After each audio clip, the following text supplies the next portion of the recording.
नमस्कार, स्वागत है आपका चर्चा सत्र में। मैं हूं सूरज मोहन झा।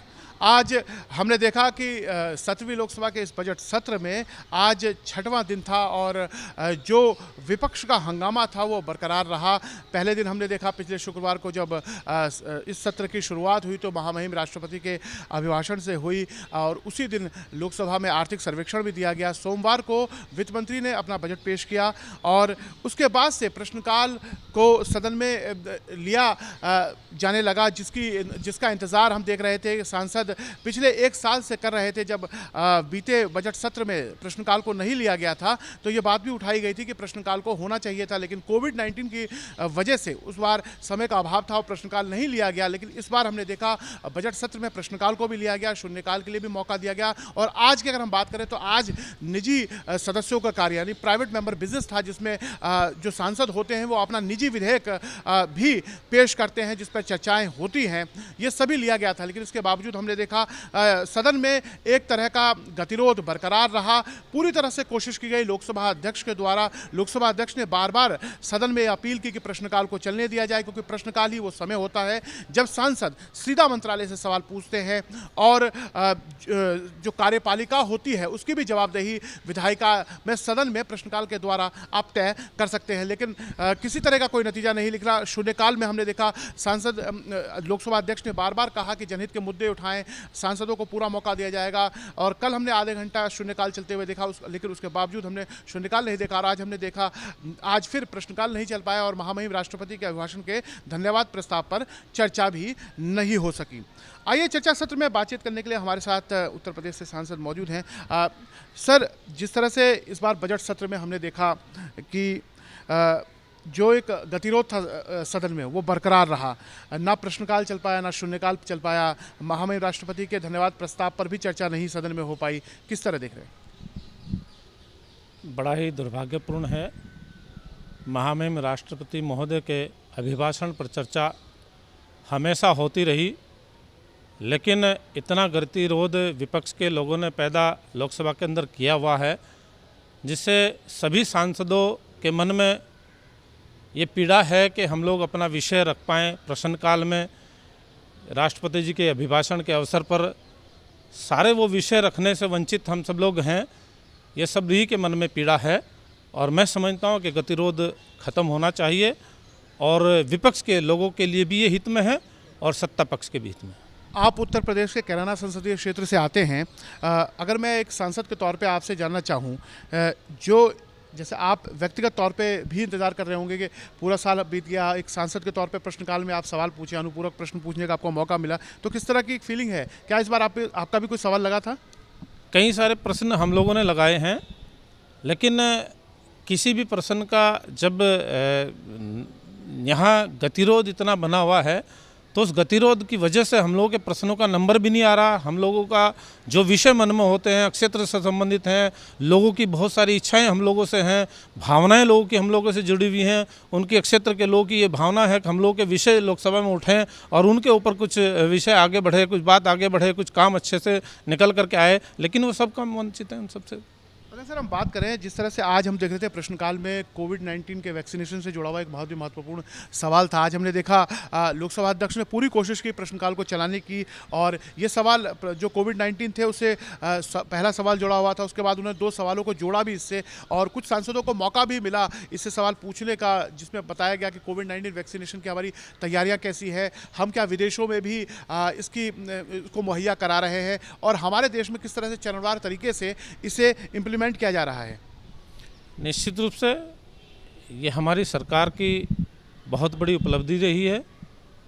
बहुत कम समय में हमारे आदरणीय प्रधानमंत्री नरेंद्र मोदी जी के माध्यम से और हमारे देश के वैज्ञानिकों के माध्यम से, पूरे प्रशासनिक तंत्र के माध्यम से, स्वास्थ्य मंत्रालय के माध्यम से इतना जल्दी कोविड को कंट्रोल करना और साथ ही साथ 2 वैक्सीन को तैयार कर करके पब्लिक के लिए उसको लगाना शुरू कर देना और 2 और वैक्सीन हमारे बीच में जल्दी ही आने वाली हैं, ये हम सब लोग के लिए बड़ी उपलब्धि की बात है। हमारी सरकार का बहुत बड़ा एक अच्छा काम हम मान करके चलते हैं।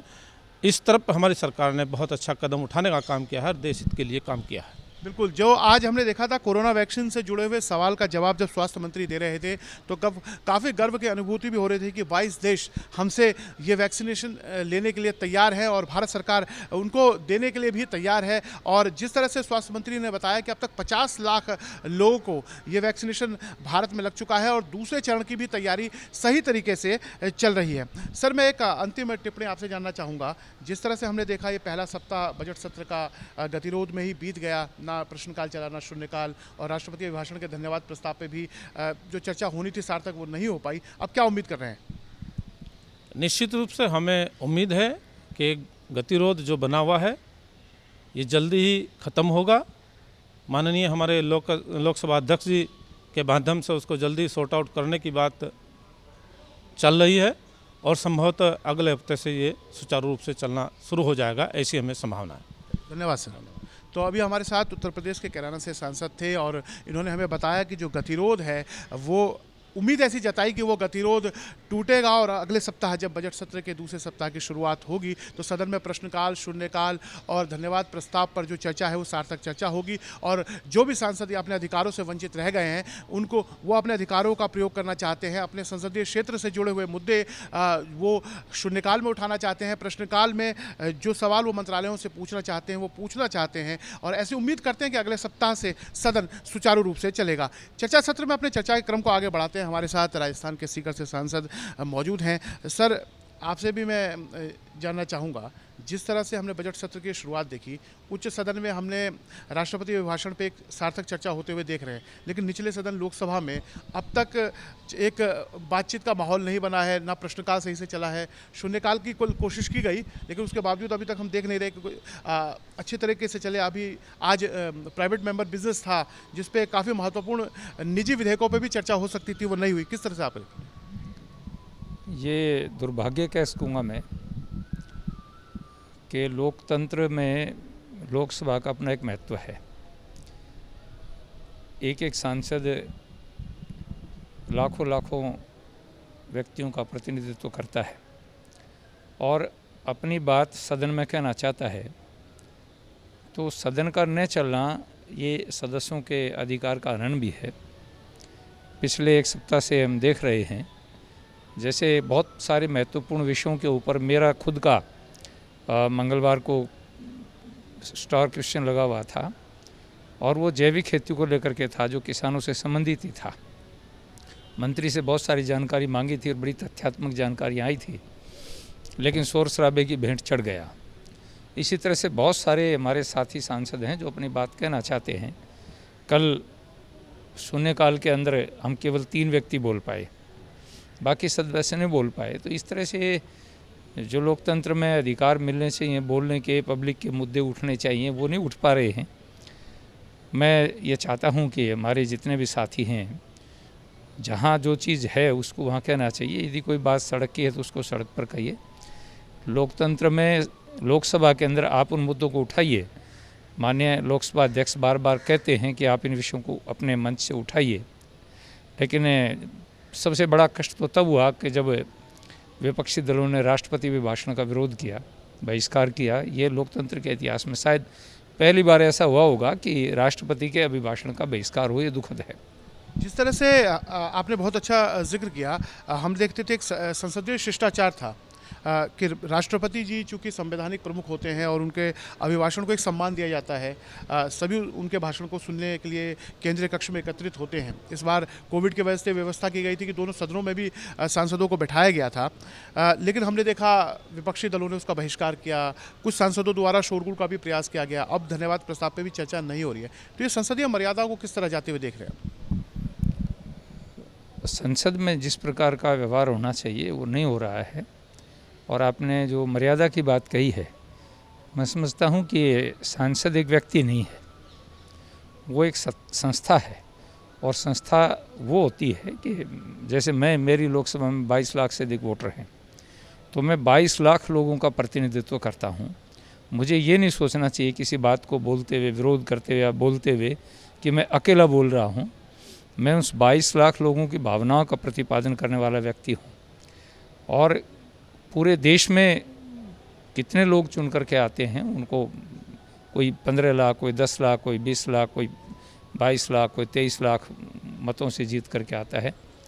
तो इस प्रकार से हमें अपनी मर्यादाओं का भी ध्यान रखना चाहिए और ख़ास तौर से संसद की जो परंपराएं हैं उन परंपराओं को ध्यान में रखना चाहिए, मर्यादाओं का ध्यान में रखना, अनुशासन को ध्यान में रखना चाहिए। माननीय अध्यक्ष जी बार बार इस बात को याद दिलाते हैं, परंतु कई बार दुराग्रह भावनाओं पर हावी हो जाता है। बिल्कुल।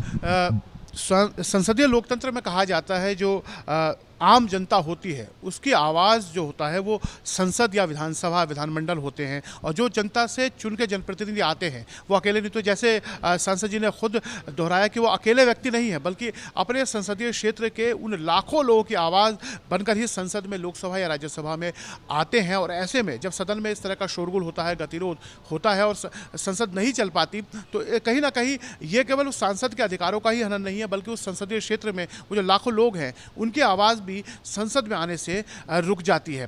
सर, अब हम क्या उम्मीद कर सकते हैं? जिस तरह से पहला सप्ताह हमने देखा बिल्कुल गतिरोध में ही बीत गया, बीच का रास्ता कोई निकल नहीं पाया। वैसे लोकसभा अध्यक्ष, संसदीय कार्य मंत्री और कृषि मंत्री द्वारा प्रयास तो काफ़ी किए गए कि सदन में चर्चा हो, लेकिन वो अब तक हमने सकारात्मक नहीं देख रहे। तो क्या अगले सप्ताह से उम्मीद कर सकते हैं कि सदन चलेगा? व्यक्ति को आशावादी होना चाहिए, कभी भी जीवन में निराशा नहीं आनी चाहिए और किसी भी चीज़ का समाधान संभव है। तो मुझे लगता है कि माननीय लोकसभा अध्यक्ष जो प्रयास कर रहे हैं, माननीय प्रधानमंत्री जी के निर्देश पर हमारे मंत्री जो प्रयास कर रहे हैं, विपक्ष को भी भगवान सद्बुद्धि देगा और वो अपना समय और देश का धन जो पार्लियामेंट पर खर्च होता है उसका सदुपयोग करेंगे, मेरा ऐसा मानस है। धन्यवाद सर। तो हमारे साथ राजस्थान के सीकर से सांसद थे, उन्होंने हमें बताया कि आशावादी होना चाहिए और ऐसी उम्मीद करनी चाहिए कि अगले सप्ताह ये जो गतिरोध है वो दूर हो और सदन सुचारू रूप से चले और प्रश्नकाल, शून्यकाल जिसके लिए सांसद सदन में आते हैं, और ये सांसद अकेले नहीं होते बल्कि जो उनके संसदीय क्षेत्र के लाखों लोग हैं उनकी आवाज़ बनकर आते हैं और ये अपने संसदीय क्षेत्र के मुद्दों को सदन में उठाना चाहते हैं। तो ऐसी उम्मीद हम कर सकते हैं कि सदन सुचारू रूप से चले और सांसद प्रश्नकाल के माध्यम से, शून्यकाल के माध्यम से, या फिर जो भी चर्चा हो, राष्ट्रपति के धन्यवाद प्रस्ताव पर हो या बजट पर भी एक आम चर्चा सदन में होना बाकी है, वो सभी हो ताकि सदन में इनकी आवाज़ आए और एक सकारात्मक माहौल बने और तमाम जो विधायी कामकाज है वो भी पूरे हों। तो आज इतना ही। हमारी पूरी टीम को दीजिए इजाज़त। नमस्कार।